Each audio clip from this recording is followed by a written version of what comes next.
السلام عليكم ورحمة الله وبركاته. نكمل قصتنا أساور الفضة ويا البارت السابع. هدى كان بابا يحكي بعصبية ويا عمو أمجد: هذول ولد أخوك اللي عايشين بالخارج طلعوا بايعين هذا المجتمع بدون ما نعرف، واليوم أجاني واحد للشغل وطلب مني أفرغ البيت. لطمت على حلقي مصدومة وشيماء شهقت وحطت إيدها على حلقها، وظلينا وحدة تباوع بوجه الثانية. دخيلك يا ربي إلا بيتنا وين نروح؟ شلون يا ربي بيت جدي بايعين نصه.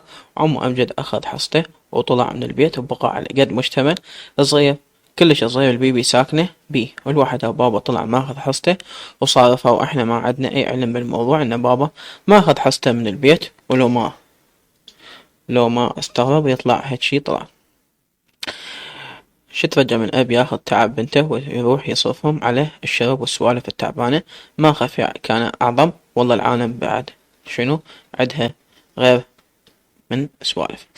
أمجد هو ذاك اليوم اتصل علي وقال لي احتمال يبيع البيت لأن محتاج فلوس على مود مشروعه، بس شو ما قال لي باع البيت. خلي أروح أتصل عليه وأستفسر منه وأتأكد. مرات الإنسان تمر عليه المصايب يحتار أي واحد بيهم يتوجع.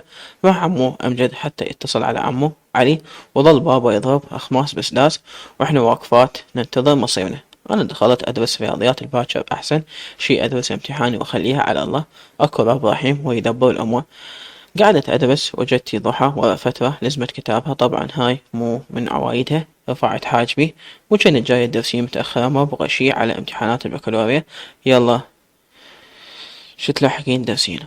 ضحى انتي ما عليك، ألحق بس أشد الحيل وأهتم بدراستي أكثر. بشنو تهتمين وانتي حضرتك اليوم؟ يلا كلفتي نفسك تجين وياي المدرسة وتجيبين بطاقة الدخول الامتحان. عادي هي بطاقة أقدر بأي وقت أجيبها، مو فد مشكلة. هو شلون يصير بعد احتمال عافية هدى؟ الله عليك كافي. هاي بدال ما تشجعيني على الدراسة تقعدين تكسرين جناحاتي. يلا منا رايح اقعد اساعدك واشجعك والزم طل طبلة واطبلج واشد وصله وارقصلك حتى يصير عندك واهز. ام داك عوبة طاح حظك. هو هيجي اللي يشجعني. المفروض تسوي لي اجواء وتجيبي لي قهوة وشاي وتسوي لي لفات مثل ما كانت شيماء تسوي المايوة ومن تدرس باوعت عليها. شوف هاي مصدقة روحة بنت الأوادم جاية تعاغن أطغامن روحة مغوى. قلش سالمين شبيج شاربة نفط. ترى أنا ستو. يلا لزمتي الكتاب. يلا ترى انتي استوج. يلا لزمتي الكتاب بعدنا ما قلنا حلال وبديتي تدلعين وتدورين واهس. خاب ما تقومين منا ترى والله حتى ما لايقة عليك تصيرين مجتهدة. شمرت عليها المخدة وصدتها. هدى الله عليك مواصلة أصيرا خا حاخ مغمى حابس مايمة أصد أهداف. ضحى جبت حسرة. هدى ليش تخافين اطيغيني. ضحى شايلة هم والله وين راح ننتقل. هدى خليها على الله لا تفقعين لم لها مذبح. وأشرت بصبع سبابة للسماء. غمضت عينها والنعم بالله. سمعنا صوت شيماء صاحت الضحى تجي تنشر الملابس. ضحى اوف يقولك ليش ما تدرس وهو شو وقت الواحد يلحق يدرس بهذا البيت. اضحك اسم الله عليك. اسم الله بالطبق بعدش ما لزمت الكتاب. شوف هاي مصدقة روحه تتقدس.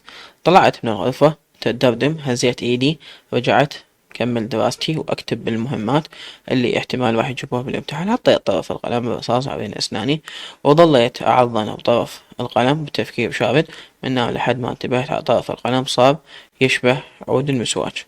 بدون ما احسن على روحي كانت سالفة تجيبني وسالفة توديني وما ادري اي وحدة بيهن اشد عليه عقلي. سالفة مرة حيرتني لو سالفة بيتنا اللي انباع ما نعرف لحد الان شنو مصيرنا وين راح يصفى بينا الدهر. أنا وخواتي خلصت الساعات بين التفكير والدراسة. حسيت على روحي اتكسبت من القعدة. اتمد اتمطي تمديت مديت ذراع على وسعهم. سمع الصوت بابا يحكي معصب. قمت من مكاني أريد أفتهم شنو السالفة. حطيت الكتاب على صفحة خلي أشوف شنو صار. أحد يومهم شفت قاعد يحكي ويا عمو أمجد لازم بيده النقال ويحكي ويا عمو علي وفاتح سبيكر السماعة حتى بابا يسمع الحكي. وعمو أمجد جايب بيبي وياه. سلمت عليهم من ورا خشمي. احنا علاقتنا وياهم مو شي من عهد سالفة ميوة.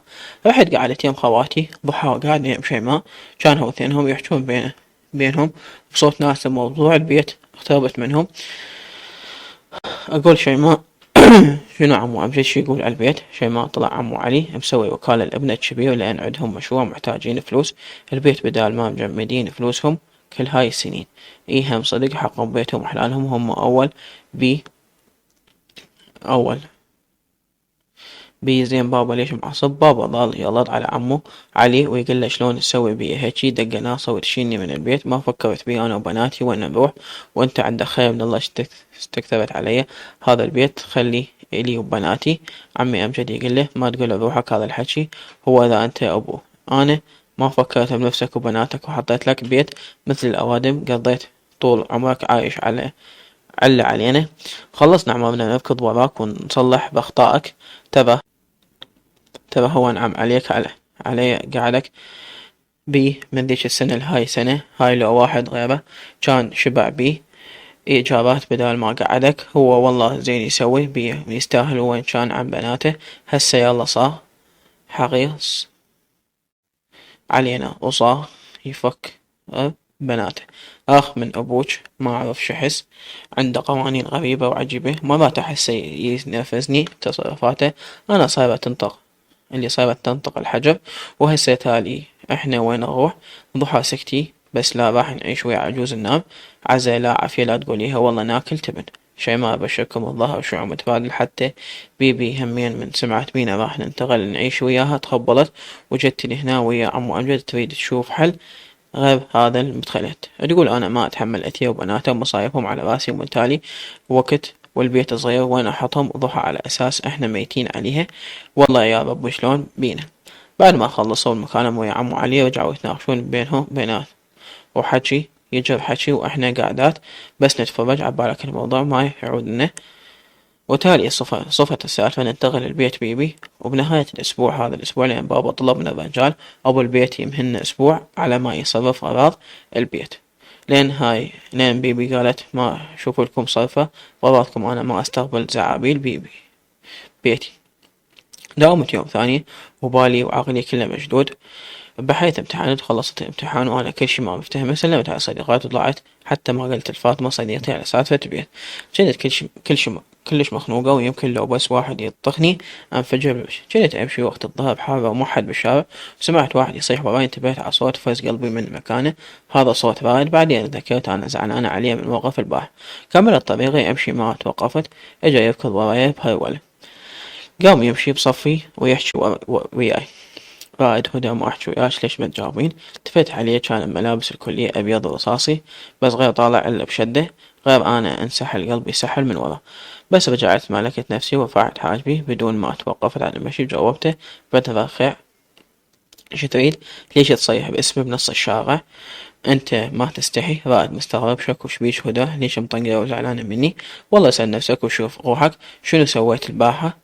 عقد حاجبه وبتفكير وحكى ما أعرف شنو صاير البارحة والله ذكريني خليني أفتهم. البارحة حضرتك مغيت من يمي بسيارتك وكنت مصعد بنات خالتك وأختك ليلى. مغيت من يمي باوعت علي ما سلمت. على العموم أنت ما تهمني. سلمت ما سلمت عندي نفس الشي بس حبيت أعلمك على الأصول. من تمر من يم أحد اتفاعب سلم عليه. رائد والله ما شفتك بمن أحلفك ما انتبهت عليك. كنا نمشي ببطء ونحكي خذ شبيج مدى احكي وياك اقلك والله ما انتبهت عليك. ترى ما تسوى تعصبين وتزعلين. كان كل ما ينطق بكلمة انا النار تزيد بقلبي. التفتت عليه وحكيت وياه بحده. اي طبعا ما تفهم ملتهي ويا بنات خالتك شنو اشم ريحة شعواط هاي غيبة يسموها لشنو. ما جاوبته حقه الوجه ومقدم البوس شبولي قدام. انت منتبه لنفسك شلون صاير هواية تتجنبني انت حتى ما كلفت نفسك تسألني عن امتحاناتي. رائد بصدمة انا اتجنب شوفتك لا مستحيل متوهمة.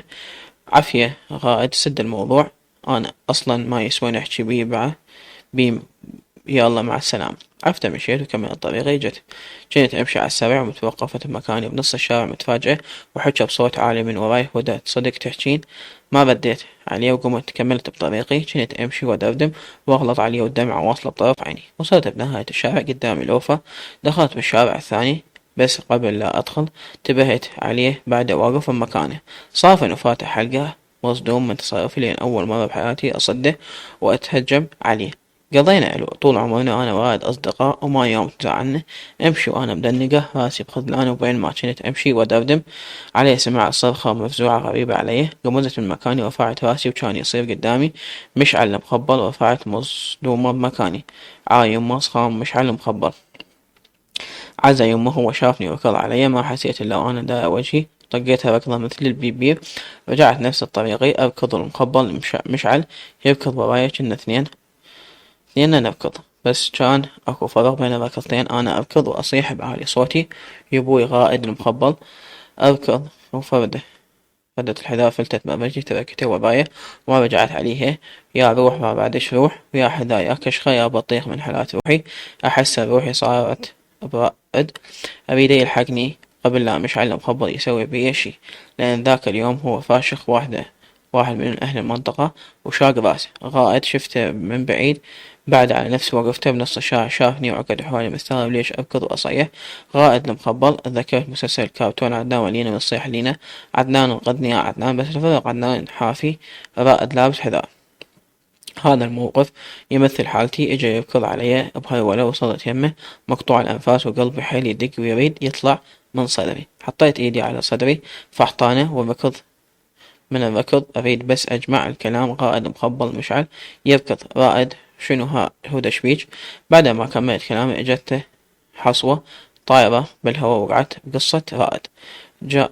جانا شردت وعرفت رائد وراي، بس ما أحس إلا رائد هم يركض ورايا وصيح احترقوا، وأنا أصيح يبوي. رائد يركض يمي احترقوا، هذا منين طلع لنا؟ صرنا نركض وهو يركض ورانا ويشمر علينا حجاب. وتالي دخلنا ثبع مسدود، وكان مشعل مخبل يحاصرنا أنا ورائد. قمنا واحد يباوع على الثاني نبلع بريقنا من الخوف. صرت ورا رائد ومشعل يتقدم من عندنا، واحنا نرجع ورا. اسمع رائد يقول له مشعل حباب امشي ولي منا. بش بش. ضحكت على شكله، بس صدق قالوا ان شر البلية ما يضحك. همست وحاصرتني الضحكة. ادري انت دثنش بزونه وين يفتهم عليك. رائد ليش سكتي؟ هذا مخبل وكل شي يطلع منه. تعال النوب لا يضربنا بطابوق على راسنا وما يخلي دمنا بطولنا. قمزنا اثنيننا من مكاننا، ومن سمعنا صرخة مشعل مخبل. كان صوت الصرخة فتشي مرعب بحد ذاته، إذا كان فيلم رعب الصرخة. قشعر بجسمي. يمه والله بعدني صغيرة ما أريد أموت. اقترب من عندنا وهو يمشي ويلقط أحجار من القاع. لزمت قميص رائد من ورا خايفة، ومست عزه هذا ايش قاعد يسوي؟ خرب هذا دا يجمع أحجار حتى يرجمنا. ليش؟ والله سؤالي غبي، ايش مدريني شو اسوي بهم، بس يمكن يريد يرجم الشيطان ويتمم مراسيم الحج براسنا. حزرتني الضحكة، عابت له غير أسأل. باوعني والله عليك أسئلة تدق له. الله كان تجي أول طابوقة طايرة على راس رائد، وأنا صرت أصرخ خايفة، ونزل علينا تشمع بالحجاب من كل صوب. وكان يطلعون اثنين شباب من بيتهم على صوت الصياح ويدخلون للبيت. واحد منهم قال خرب هذا المخبل، والله خطأ المفروض ما يعرفونه سايب بالشارع. طلعت أمهم بالطامة وبيدها عدة إسعافات، ورائد ينزل دم من راسه. ما أدري أضحك على شكله، ما أدري أبكي على الموقف المحرج، إلا أنه بي خطية. قميص الأبيض صار كله دم. حكى الولد الثاني وقال راح شحته منه، هذا الدواء عندي. تعلمت عليه، بس أنا أعرف له. تنطيني شكليته وينتهي الموضوع. طلع من البيت واحنا قاعدين بالجراج دا يضمدون جرح رائد. وخطية أمهم جابت لنا دول كتماي، وأنا صكيت الدولكة من الخوف. طلعت مفرفحة من العطش حتى ما أكل. قلت رائد تفضل. شوي وإجا الولد وقال أخذته لأهله. كان عمر مشعل مخبل يجي تقريبا عمر شي ما أختي. خطية كبير بس عقله فاصل. ضمد رائد وانتبهت على رجلي حافية تك وتك، وانطوني نعال. حطيت فردة الحذاء بالعلاقة وتشكرنا منهم وسلمنا عليهم وطلعنا. كنا نمشي أنا ورائد، بس كان منظرنا تحفة مال صورة. كان رائد راسه ملفوف شال، وقميص الأبيض ملطخ بدم، وأنا لابس نعال ويا ملابس المدرسة، وواقفة وأجحف بيه بالشارع. كان يمشي وكل شوية يلتفت علي ويضحك. شكو ليش تضحك قدام القبر؟ لا بس اتذكرت شكلك وانت تفكرين طالبة ما كان منظرك يخرب من الضحك.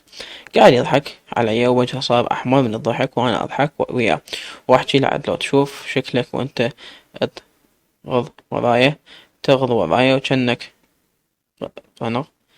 شو تقول؟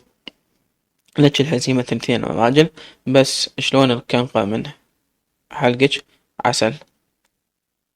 صرنا نضحك سويا مثل الجهال ناسين همومه وعايشين اللحظة من قد الضحك حتى دمعت عيوني. سكت صار يباوع علي وأنا أضحك كأنما أول مرة يشوفني. همس بصوت خشن: هدى تدرين قمت أحب مشعل لم خبرني أن صار سبب بمصالحة صاحتنا. ضحكت عافية. هدى: نعم أنا أحبك.